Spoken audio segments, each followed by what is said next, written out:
The following extract was taken from AB cash book. यानी bank reconciliation statement का एक question है। ये आपके पास कैश बुक दी हुई है, यानी बैंक कॉलम्स की। कैश बुक में अगर मैं बात करता हूँ, डेबिट का मतलब क्या होता है? पैसे का आना। और क्रेडिट का मतलब होता है पैसे का जाना। अच्छा, यहाँ पर आपके पास इधर डेबिट है बैंक स्टेटमेंट का, और इधर तो बैंक स्टेटमेंट में क्रेडिट का मतलब क्या होगा? प्लस, और डेबिट का मतलब माइनस। ये थंब रूल है, आपको पता होना चाहिए। इसके बाद अगर मैं आपसे कहता हूं ये वाली कौन सी साइड कहलाती है, इसको आप कहते हो यूपी। और इस वाली को आप क्या कहते हो? यूसी।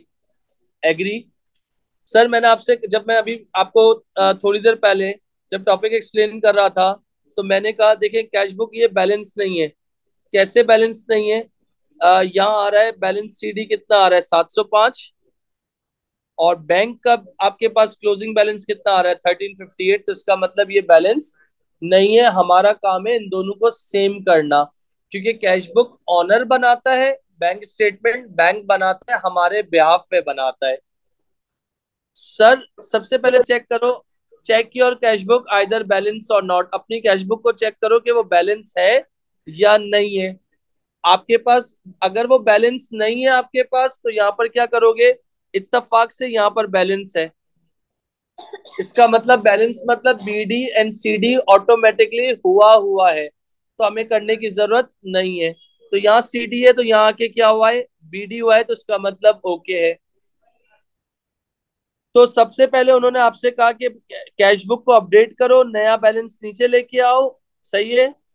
तो अगर मैं कैश बुक को अपडेट करने जा रहा हूं, तो कैश बुक को अपडेट किसको करूंगा? तो यहां पर देख लीजिएगा भाई, जब कैश बुक को अपडेट करोगे ना, यानी कैश बुक को क्या करना है? अपडेट करना है, तो आपकी नजरें किस पे होनी चाहिए? जब कैश बुक को अपडेट करोगे तो नजरें किस पे होनी चाहिए? बैंक स्टेटमेंट पे होनी चाहिए। और जब बैंक स्टेटमेंट को अपडेट कर रहे हो, तो आपकी नजरें किस पे होनी चाहिए? कैश बुक पे होनी चाहिए। तो ये थंब रूल है जो आपको याद रखना चाहिए। इसके बाद अगर मैं आपसे बात कर रहा हूं, यहाँ पर मैं निकला अपडेट करने के लिए। Updated cash book. डेबिट का मतलब पैसे का आना, क्रेडिट का मतलब पैसे का जाना। इत्तेफाक से इसका ब्रॉड डाउन डेबिट साइड पे है, तो यहाँ पर भी मैं क्या लिख दूंगा? डेबिट साइड पे लिख दूंगा। तो इसका मतलब मैंने लिख दिया बैलेंस ब्रॉड डाउन कितना? 705। तो इसका मतलब अब मैं अपनी कैश बुक को सही कर रहा हूं, तो इसका मतलब सबसे पहले चेक करूंगा कि मेरी कैश बुक बैलेंस है या नहीं है। सेकंड स्टेप कैंसलेशन, मतलब जो कॉमन बैलेंसेस है उनको कट करो।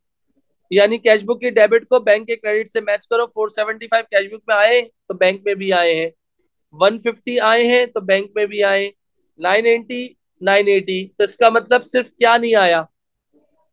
यानी अगर देखा जाए तो क्या वैल्यू नहीं आई? अगर मैं बात को सब बताऊं तो क्या वैल्यू नहीं आई? जे सिम्पसन की वैल्यू आनी थी बैंक में, यानी प्लस होनी थी, मगर नहीं हुई, तो इसका मतलब पैरा एरर दिख गया। और बाकी बैंक में सारी वैल्यू कैंसिल हो गई। अब यहाँ पर क्या था आपके पास? 102 102 दोनों जगह से माइनस हो गए। तो इसका मतलब यह अब आपकी कैश बुक में ये तीन वैल्यूज बची हुई हैं। वो तीन वैल्यूज क्या है? वो तीन वैल्यूज आपके पास बची हुई हैं। वो तीन वैल्यूज क्या है? वो ये बची हुई कैश बुक में जो कि बैंक से माइनस होनी चाहिए थी, नहीं हुई। और बैंक में ये कितनी वैल्यूज बची हुई है? ये तीन वैल्यूज बची हुई है जो कैश बुक से माइनस होनी चाहिए थी, जो कि कैश बुक से माइनस नहीं हुई। तो सर अब मैं क्या करूंगा? कैश बुक को अपडेट करने निकला हूं, तो जब अपडेट करूंगा तो मेरी सारी तवज्जो, सारी नजरें बैंक स्टेटमेंट पे होनी चाहिए। तो बैंक स्टेटमेंट में जो क्रेडिट साइड पे वैल्यू बच गई थी, रिमेनिंग है, वो ले लो। इत्तेफाक से नहीं, यहाँ पर भी कोई नहीं बची, यहाँ नहीं बची, यहाँ नहीं बची, तो इसका मतलब क्रेडिट साइड पे जितनी वैल्यू थी वो कैश बुक में आ चुकी है। तो इसका मतलब अब और नहीं आ सकती। अब बैंक स्टेटमेंट की डेबिट साइड पे देख लो, 102 सिर्फ आई है, बाकी तीन वैल्यू आने की थी जो कि नहीं आई। अब आप रिकॉर्ड कर दो 35 किस नाम से है? बैंक चार्जेस के नाम से आ गए। इसी तरीके से 150 किस नाम से आ गए? डिसऑनर्ड के नाम से आ गए। इसके बाद वाई जे इलेक्ट्रिक आना था, नहीं आया था, अब आ गए। अब आप इसकी बैलेंसिंग कर लो, कौन सी साइड आपको हैवी लग रही है। डेबिट साइड आपकी हैवी है, 705 आए थे। डेबिट साइड पे आपके कितने थे, 705 थे, तो यहाँ पर क्या हो गया, 200 और 300, 300 400, 435। तो इसका मतलब 705 मेरी कैश बुक में इन हुए और 435 आउट हो गए। तो इसका मतलब मेरे पास जो बच गया वो क्या बच गया, this is called balance CD, $270 का। तो इसका मतलब मेरी कैश बुक अपडेट हो गई। तो इसका मतलब अब जो मेरा कैश बुक का जो नया बैलेंस आया है वो कितना आया है, 270। तो कौन सी साइड पे आया है, डेबिट साइड पे आया है, तो विच मींस तो ये कैश बुक का क्या कहलाएगा, पॉजिटिव बैलेंस कहलाएगा। सही है भाई, सबको क्लियर हो गई बात। इसके बाद आप क्या बनाएंगे मेरे बच्चों, आप बनाएंगे बीआरएस। बीआरएस का मतलब क्या होता है, बैंक रिकंसाइलेशन स्टेटमेंट।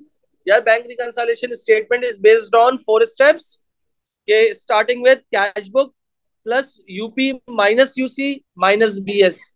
अब यहाँ क्वेश्चन साइलेंट है, क्वेश्चन ने बोला है क्या बना दो, ये टॉपिकल का क्वेश्चन है, क्वेश्चन ने क्या बोला भाई आपके पास क्या बना दो, बीआरएस बना दो। तो भाई मेरी मर्जी है, मैं जिस वे से जाऊं, कोई मुझे बोलने वाला नहीं है। अगर उसने कह दिया start with the balance with the bank statement, तो आप बैंक स्टेटमेंट के बैलेंस से जाएंगे। अभी मैंने क्या बोल दिया, this is called balance as per updated, balance as per updated cash book. तो balance per updated cash book कितना आया था आपके पास, कितना आया है, 270 पॉजिटिव आया है। जब भी कैश बुक से जाते हैं, क्या जब भी कैश बुक से जाते हैं तो ऐड क्या कर देते हैं, ऐड क्या कर देते हैं मेरे बच्चों, भाई ऐड क्या करते हैं, अनप्रेजेंटेड चेक को ऐड करते हैं। सर अनप्रेजेंटेड चेक कौन सी जगह होती है, ये रहा अनप्रेजेंटेड, ये रहा अनप्रेजेंटेड, इत्तेफाक से 3 अनप्रेजेंटेड है। पहले का नाम क्या है, यांग के नाम से है, जो कि कितना है 849। दूसरा किस नाम से, लैम के नाम से है, कितना है 364।